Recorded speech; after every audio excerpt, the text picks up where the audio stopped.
Good morning students. बेटा हम लोगों ने प्रीवियस वीडियो में पैटी कैश बुक के बारे में पढ़ा कि पैटी कैश बुक किसे कहते हैं, क्यों बनाई जाती है। अब हम लोग बात करते हैं how to prepare the petty cash book. Petty cash book बनाते कैसे। देखो बेटा, पैटी कैश बुक का जो फॉर्मेट होता है वो सिंपल कैश बुक के फॉर्मेट से थोड़ा सा डिफरेंट होता है। इसका रीजन है कि आप लोग देखोगे कि पैटी कैश बुक में जो पैटी कैशियर है वो स्मॉल अमाउंट एक्सपेंसेस को रिकॉर्ड करता है। इसका मतलब ये हुआ कि पैटी कैश बुक में सारे के सारे ट्रांजैक्शन एक्सपेंस से रिलेटेड होते हैं। तो उन सभी आइटम को कहाँ पे दिखाना है? क्रेडिट साइड में।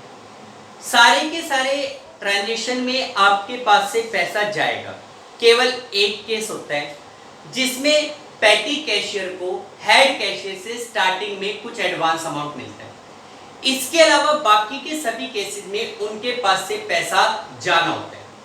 तो इसका जो फॉर्मेट होता है वो थोड़ा सा डिफरेंट होता है। पहले तो आप उसके पैटी कैश बुक के फॉर्मेट के बारे में सीखिए कि फॉर्मेट कैसे बनेगा। देखो, अगर आपको पैटी कैश बुक बनानी है, पैटी कैश बुक, इसका फॉर्मेट कैसे होगा?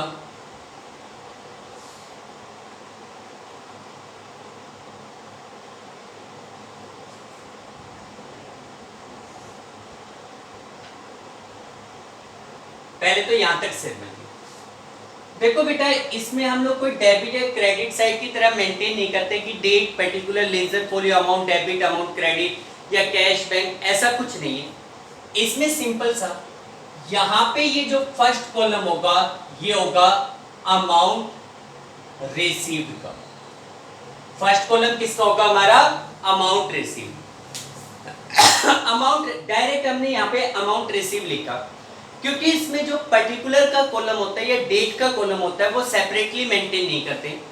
पर्टिकुलर और डेट दोनों के लिए एक ही कॉलम होना है क्योंकि डेबिट साइड का एक ही आइटम है, बाकी सारे आइटम क्रेडिट साइड के। तो पहला कॉलम हो गया अमाउंट रिसीव। उसके बाद दूसरा जो कॉलम होता है वो होता है cash book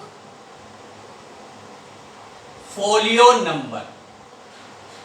folio number, cash book folio number. Cash book folio number का मतलब होता है कि जो अमाउंट हेड कैशियर ने आपको पे किया है उसको उसने कैश बुक के किस पेज नंबर पे रिकॉर्ड किया है, उसका पेज नंबर।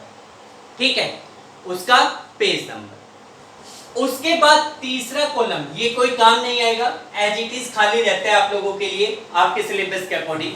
जब आप कभी फ्यूचर में पैटी कैश बुक बनाओगे तो यूज हो सकता है। उसके बाद थर्ड कॉलम डेट का। अब डेबिट और क्रेडिट दोनों के लिए जो भी डेट आनी है वो सारी इसमें रिकॉर्ड करेंगे। इसी प्रकार अगला कॉलम पर्टिकुलर्स का। अगला कॉलम पर्टिकुलर्स, डेबिट या क्रेडिट के लिए जो भी ट्रांजैक्शन है या जो भी आपको स्टेटमेंट देना है, एक्सप्लेनेशन करना है, वो इसमें करेंगे। उसके बाद अगला कॉलम होगा वाउचर नंबर का।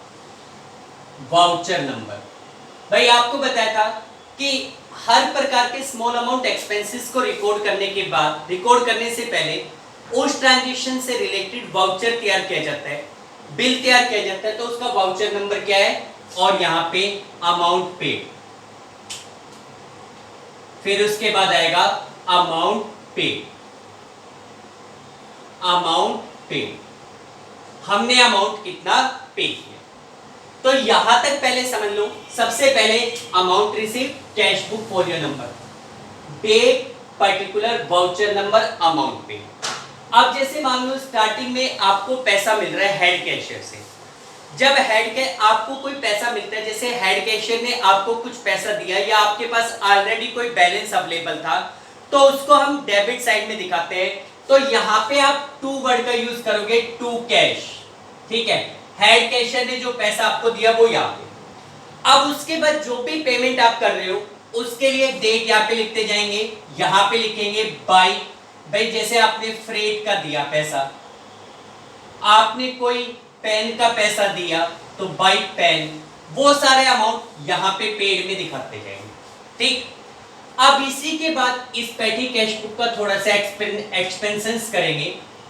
देखो बेटा क्या होता है कि अमाउंट पेड करने के बाद भाई आपने जैसे जितने भी पेटी एक्सपेंसेस हैं, पेन का खर्चा है, पेंसिल का खर्चा है, कोई रिक्शा भाड़ा है, कोई कैरीज है, कोई फ्रेट है, कोई स्टेशनरी का सामान मंगवाया है, कोई पोस्टेज एंड टेलीग्राम का सामान मंगवाया है, तो ऐसे केस में उन सबकी पेमेंट आप करते रहोगे। लेकिन पेमेंट करने के बाद आप उनको कैटेगराइज करोगे, कैटेगरी वाइज डिवाइड करोगे। तो यहां पे क्या होगा कि आप बनाएंगे एनालिसिस ऑफ पेमेंट का कॉलम या एनालिसिस ऑफ एक्सपेंसेस। ठीक है, आप यहां पे लिखेंगे एनालिसिस ऑफ एक्सपेंसेस और इसमें आप अपनी रिक्वायरमेंट के अकॉर्डिंग 4 से 5 कॉलम बना लो, 4 से लेकर 5 कॉलम, 1 2 3 4 बना लो, चाहे 5 बना लो, ठीक है, जैसा आपको अच्छा लगे। अब क्या करो कि यहां पे जो अमाउंट आप पे कर रहे हो एक्सपेंसेस हैं, उनकी कुछ कैटेगरी बनाओ। जैसे पहली कैटेगरी बना लो printing and stationery, printing and stationery, पहली कैटेगरी आपके पास हो गई प्रिंटिंग एंड स्टेशनरी की। ठीक है, भाई जैसे पेन के ऊपर आपने 10 रुपए का खर्चा किया तो वो 10 रुपीज किस में आएगा, प्रिंटिंग एंड स्टेशनरी में। आपने कोई कार्बन पेपर मंगवाया 5 रुपए का, वो भी किस में आएगा, प्रिंटिंग एंड स्टेशनरी में। दूसरा आप बना लो पोस्टेज एंड टेलीग्राम का, पोस्टेज एंड टेलीग्राम का। ठीक है, पोस्टेज एंड टेलीग्राम का मतलब भाई पोस्ट ऑफिस से रिलेटेड जो भी खर्चे होते हैं, जैसे कोई टिकट मंगवाई है, कोई एनवलप मंगवाया है, कोई पोस्ट कार्ड मंगवाया है, तो उसका खर्चा यहां रिकॉर्ड करने के बाद इस कैटेगरी में रिकॉर्ड करना है। इसके बाद तीसरा जो कॉलम बना लीजिए वो बना लीजिए फ्रेट एंड कैरीज का, फ्रेट एंड कैरीज। भाई जो भी आप गाड़ी भाड़ा देते हो, ठीक है, वो सारा इसमें रिकॉर्ड करोगे।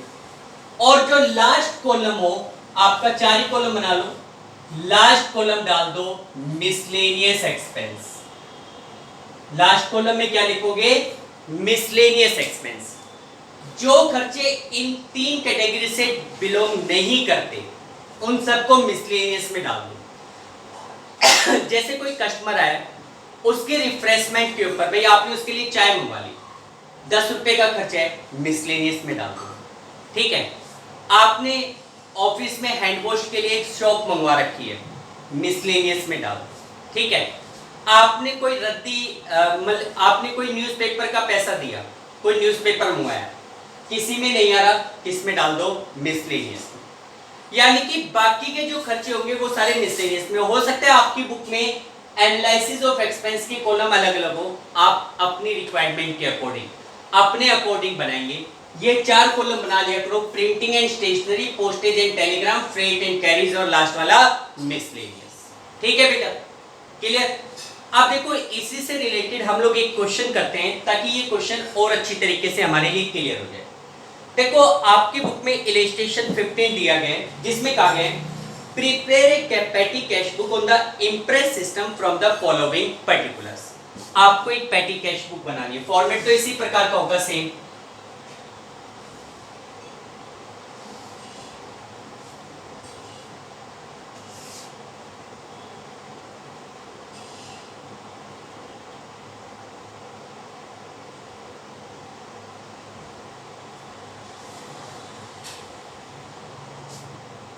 ये आपका फॉर्मेट हो गया, ठीक है। पेटी कैश बुक बनानी, इसमें पहला ट्रांजेक्शन क्या है, 2019 1st of July received ₹10,000 from the cashier. भाई सबसे पहले 2019 में आपने 1 जुलाई को हेड कैशियर से 10,000 रुपीज रिसीव किए, जुलाई 1। सबसे पहले हेड कैशियर से आपको 10,000 रुपए मिल रहे हैं, तो आप यहाँ पे क्या लिख दोगे, टू कैश। भाई ये डेबिट का आइटम है, अमाउंट रिसीव्ड के कॉलम में कितना लिख दिया जाएगा, 10,000। ठीक है, डेबिट में रिकॉर्ड करने के लिए डेट जितनी भी होगी वो सारी इसी में आएगी, पर्टिकुलर इसमें बस टू और बाई का फर्क आ जाएगा। इधर रिकॉर्ड करना है तो टू कैश, आपने कितना पैसा रिकॉर्ड कर दिया, 10,000। अब इसके बाद आगे एक्सपेंसेस है। आगे आपको कह रहे हैं कि 3 तारीख को परचेज स्टेशनरी 800, 3 जुलाई को यहां पे लिखेंगे बाई स्टेशनरी।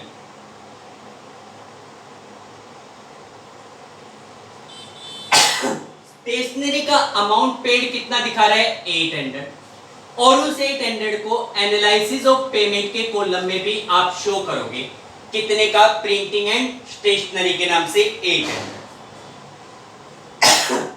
उसके बाद आगे कह रहे हैं 6 जुलाई को ये कह रहा है कि paid for wages and for charity. अब देखो दो अलग अलग पेमेंट की जा रही है, तो दोनों को अलग अलग दिखाओ। वेजेस की आपने पेमेंट की है तो यहां पे लिखोगे बाय वेजेस। वेजेस का कितना पैसा पे किया है, 600। अब आपने वेजेस का कोई कॉलम नहीं बना रखा, किस में डाल दोगे, मिसलेनियस में। चाहते तो एक वेजेस का कॉलम भी बना लेते, कोई बात नहीं, 4 ही कॉलम बनाओ, मिसलेनियस में डाल दो। उसके बाद 6 तारीख को आपने चैरिटी की, भाई कोई पैसा आपने डोनेट किया, दान के रूप में दिया, तो बाय चैरिटी 300। चैरिटी के लिए स्पेसिफिक कोई कॉलम नहीं है, किस में डाल देंगे, मिसलेनियस। इसके बाद 7 तारीख को ये कह रहे हैं purchase shop 200 and paid for newspaper bill. भाई 7 जुलाई को आपने शॉप परचेज करी है, बाय शॉप साबुन, कितने की, 200। क्या कोई कॉलम है, नहीं, किस में डालेंगे, मिसलेनियस में। इसी प्रकार पेड फॉर न्यूज़पेपर बिल 7 को ही बाय न्यूज़पेपर, कितने का, 700। अब आप देखो न्यूज़पेपर के लिए भी कोई पर्टिकुलर कॉलम नहीं है, किस में डालेंगे, मिसलेनियस। 9 तारीख को paid taxi fare and cartridge, 9 को bye taxi fare. Taxi fare आपका 800 रुपीज का है, ठीक है, और किस में डालेंगे उसको, फ्रेट एंड कैरीज, गाड़ी भाड़ा, जितने भी गाड़ी भाड़े होते हैं वो सारे फ्रेट एंड कैरीज में। इसी प्रकार आपने 9 तारीख को ही कार्टेज का पैसा दिया था, ये भी गाड़ी भाड़ा ही है, बाइक कार्टेज 200। इस कार्टेज को भी किस में डालेंगे, फ्रेट एंड कैरीज। 12 तारीख को ये कह रहे हैं paid postal expense. Postal expense का मतलब होता है पोस्ट ऑफिस में जो खर्चे किए जाते हैं।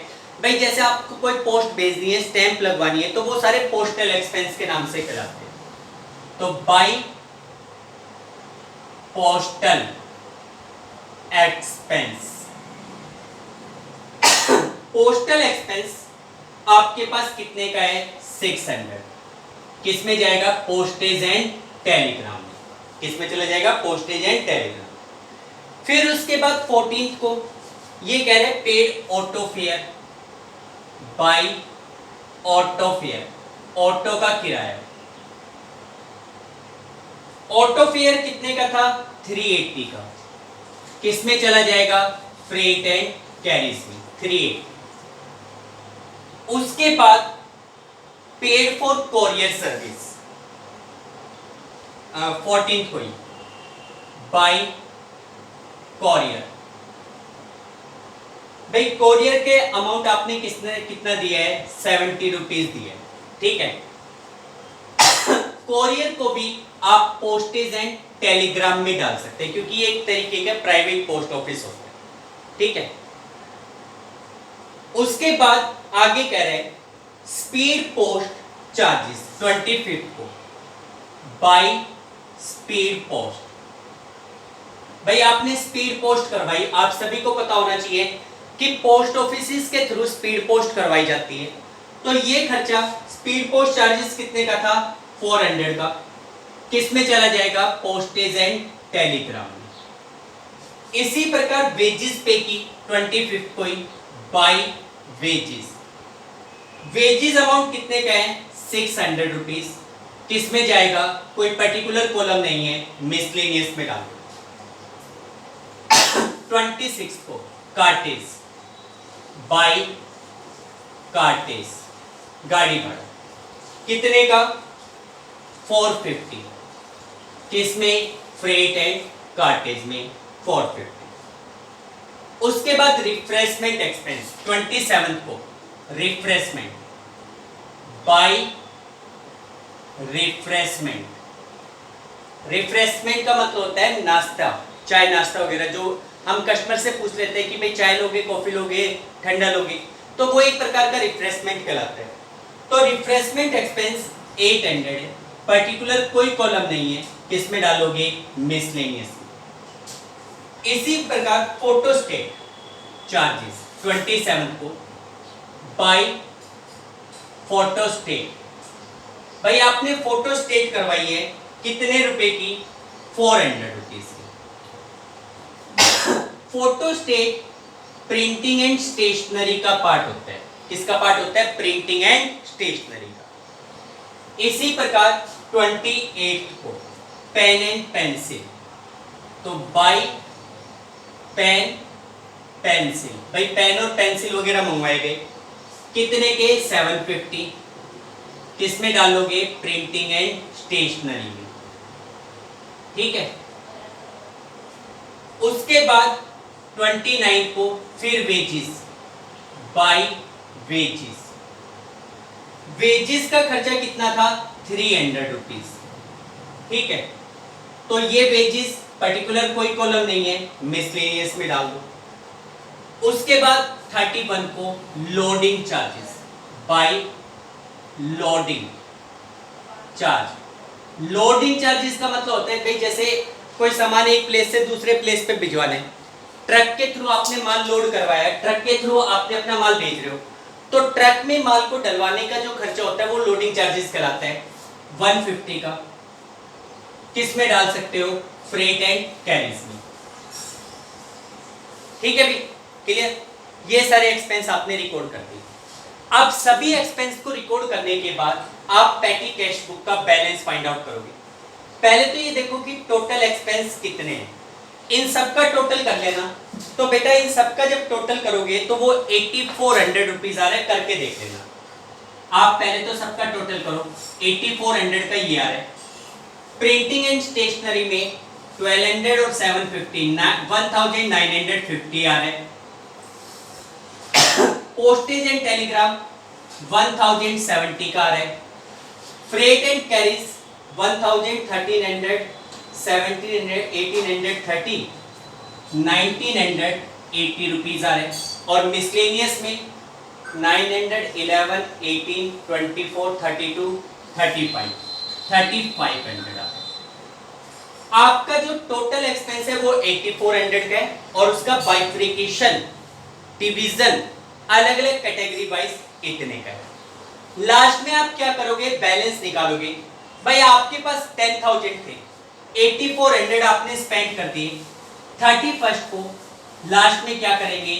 By balance carry down 1600। यहां पे टोटल 10,000 और इधर का टोटल भी आपके पास आ जाएगा 10,000। इस तरीके से आप ये कह सकते हो कि इस पीरियड में जो टोटल पेटी एक्सपेंस थे वो 8400 थे, और 8400 की पेमेंट करने के बाद आपके पास 1600 रुपीज रिमेनिंग बैलेंस है। ठीक है बेटा, इस तरीके से आपको पेटी कैश बुक बनानी है। देखो बेटा, इसी प्रकार आपके पास इलस्ट्रेशन नंबर 16 और 17 है। दो क्वेश्चन और है पेटी कैश बुक से रिलेटेड, 16 और 17। ठीक है, तो उसमें से एक क्वेश्चन और करवा रहा हूं, इलस्ट्रेशन 16 17 आप खुद कर लेंगे।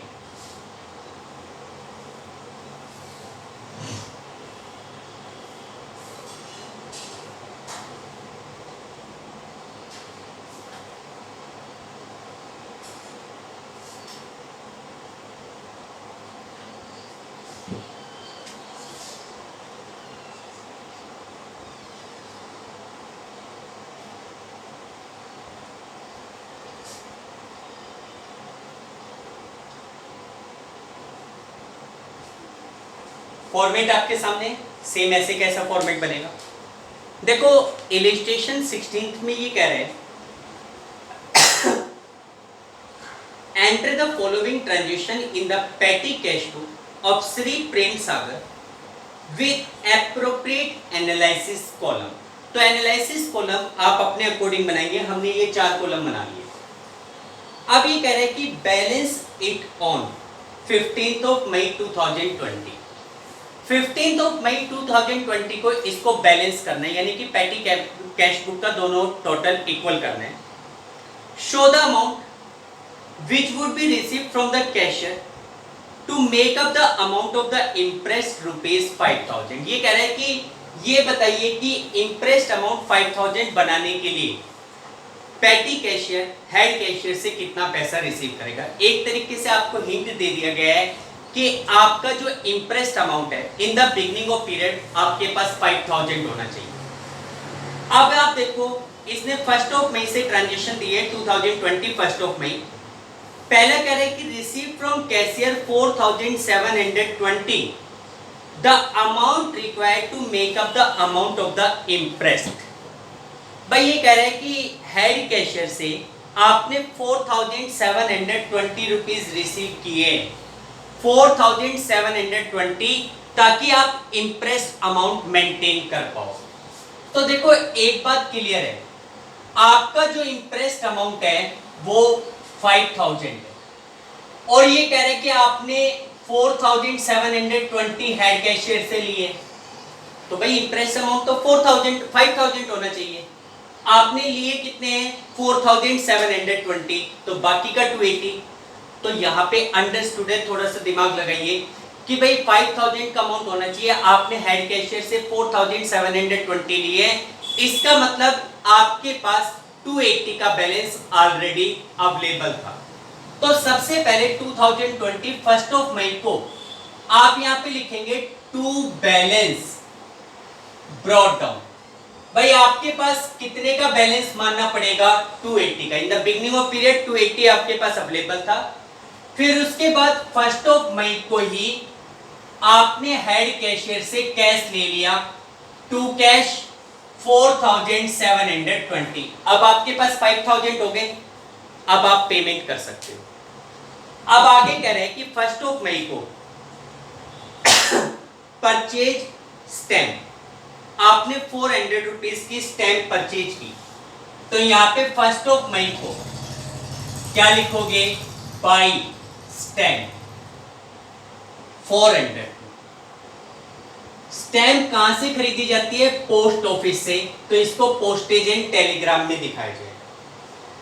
इसी प्रकार 1 मई को पेड फॉर कैरीज, यहां पे लिखोगे बाई कैरीज, गाड़ी भाड़ा। कैरीज आपका कितने का है 300, किसमें डालोगे, फ्रेट एंड कैरीज में। फ्रेट एंड कैरीज में लिख दोगे 300। उसके बाद 3 मई, 3 मई को कहता है कि paid for office cleaning by office cleaning, भाई ऑफिस की साफ सफाई के खर्चे, ठीक है। ऑफिस क्लीनिंग के लिए आपने 200 रुपीज पे किए, पर्टिकुलर कोई कॉलम नहीं है, किसमें डालोगे, मिसलेनियस में।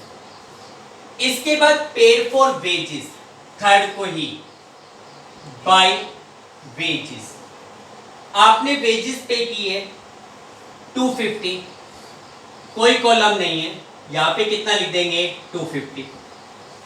इसके बाद 3 को ही railway fare by railway fare. भाई कई बार हमारा जो सामान है वो रेलवे के थ्रू आता है, जिसके लिए हम रेलवे वालों को फेयर देते, किराया देते हैं। रेलवे फेयर हमारा 350 है, किसमें डालोगे, फ्रेट एंड कैरीज में 350। और पेड बस फेयर 3 मई को बाय बस फेयर देखो बस फेयर आपके पास कितने का है, बस फेयर आपके पास है 400 का। अब यहां पे थोड़ी सी दिक्कत है भाई, बस फेयर आप किस में डालोगे, डालने को फ्रेट एंड कैरीज में भी डाल सकते हैं कि भाई अगर आपका बसेस के थ्रू सामान आ रहा है, लेकिन नॉर्मली हम लोग मानते हैं कि बसेस सामान लाने का कोई सोर्स नहीं होता, इसलिए हम बस फेयर को किस में डालेंगे, मिसलेनियस में। मोस्ट प्रोबेबिलिटी किसकी है, मिसलेनियस। 8 मई को आगे कह रहे हैं पेड फॉर वेजेस, तो यहां पे बाय वेजेस, वेजेस के आपने कितने पैसे पे किए 240, किस में डालोगे, मिसलेनियस में 240। Tea to office staff by tea expense, भाई ऑफिस में जो वर्कर काम करते हैं उन वर्कर्स के लिए आपने चाय मंगवाई, तो ये जो टी एक्सपेंस है, टी एक्सपेंस कितने का है आपका 220, किस में डालोगे, मिसलेनियस में, ठीक है। उसके बाद 10 मई को paid reward to servant by reward, भाई हमारे पास जो वर्कर काम करते हैं उसने अच्छा काम किया, जिसके बदले में हम उस वर्कर को रिवार्ड दे रहे हैं, कुछ इनाम दे रहे हैं, कितने का 150 का रिवार्ड दिया जा रहा है, कोई पर्टिकुलर कॉलम नहीं है, miscellaneous. Boat short and notebook for office, short and notebook क्या होती है, आप लोगों ने देखा होगा जैसे ऑफिसों में जो सेक्रेटरी होते हैं वो अपने पास एक छोटी सी डायरी टाइप में मेंटेन करते हैं, बॉस अगर कोई भी या जो मालिक है वो कोई ऑर्डर लिखवाता है या कोई बात कहता है तो वो उसको डायरी में नोट करता रहता है, उनको कहते हैं शॉर्ट एंड नोटबुक। तो बाय शॉर्ट एंड नोटबुक 10 मई को बाय शॉर्ट हैंड नोटबुक, भाई आपने शॉर्ट हैंड नोटबुक मंगवाई है, कितने की 580, किस में जाएगा, प्रिंटिंग एंड स्टेशनरी में, भाई ये स्टेशनरी मानी जाएगी। उसके बाद paid wages to casual workers by wages, आपने वेजेस की पेमेंट की है, कितने की 400, मिसलेनियस में। देखो इसमें कह रहे हैं paid wages for casual labour, casual labour आपको बता देता हूं क्या होता है, कई बार क्या होता है कि जैसे दिवाली का टाइम, एक मिठाई बनाने वाला है, आपको पता है दिवाली के टाइम मिठाइयों की सेल बढ़ जाती है, तो मिठाई बनाने वाला कुछ बाहर के लेबर को बुलाता है कुछ समय के लिए, उनको कहते हैं कैजुअल लेबर, ठीक है। तो कैजुअल लेबर को हमने वेजेस पे करी। इसके बाद 12 मई को परचेज पेन एंड पेंसिल, तो बाय पेन पेंसिल, आपने पेन पेंसिल खरीदे, कितने के 520, किस में जाएगा, printing and stationery. Paid for envelope by envelope, envelope लिफाफे, देखो नॉर्मली जो एनवलप है वो पोस्ट ऑफिस से खरीदे जाते हैं, एनवलप चार्जेस कितने का है 250 का, किसमें डालोगे, पोस्टेज एंड टेलीग्राम में। इसी प्रकार पेड फॉर रिपेयर 15 मई को बाय रिपेयर ऑफ टाइपराइटर, भाई टाइपराइटर की रिपेयर पे कितने का खर्चा किया जा रहा है 200, कोई पर्टिकुलर कॉलम नहीं है, किसमें डालोगे, मिसलेनियस। इस तरीके से आपने सभी एक्सपेंसेस को रिकॉर्ड कर लिया। अब आप इनका टोटल करो बेटा, ये सारा टोटल आप करके देखना 4460 रुपीज, ठीक है। अब इनका डिवीजन कितना है, 1100, यहाँ पे 650, यहाँ पे भी 650, और ये कितना हुआ 450, 850, 1090, 1310, 1460, 1860 और 2060, टोटल करके देख लेना, ये टोटल आ गया। अब आप लास्ट में इसको बैलेंस करोगे, 5000 में से 4460 आपने स्पेंड कर दिया, कितना बच गया 540। यहाँ पे 15 मई को यहाँ लिख देंगे by balance carry down 540, total 5000, इधर भी टोटल आपके पास कितना आ जाएगा 5000। ठीक है बेटा, दिस इज योर पेटी कैश बुक, ये आपकी पेटी कैश बुक है। तो देखो बेटा, ये आपकी पेटी कैश बुक से रिलेटेड इलस्ट्रेशन नंबर 16 तक थे। ठीक है, इलस्ट्रेशन नंबर जो 17 है वो सिंपल सा क्वेश्चन है, इसी प्रकार का क्वेश्चन है, वो आप खुद करके देख लेंगे। ठीक है, अच्छा, पेटी कैश बुक के बाद आपको दिखा रखा है पोस्टिंग फ्रॉम द पेटी कैश बुक। ये टॉपिक यहाँ नहीं पढ़ना, आगे जाकर हम एक लेजर का चैप्टर पढ़ेंगे, वहां पे इस टॉपिक को सीखेंगे। तो देखो बेटा, इसके अकॉर्डिंग आज हमारा कैश बुक का चैप्टर कंप्लीट हो गया। आई होप आप सभी को समझ में आया होगा। अगर कोई भी डाउट है तो आप लोग उस डाउट को क्लियर कीजिए, अदरवाइज बाय इवनिंग हर एक बच्चा अपनी कैश बुक के कंप्लीट चैप्टर की पिक मेरे पास सेंड करें। Okay, thank you, have a nice day.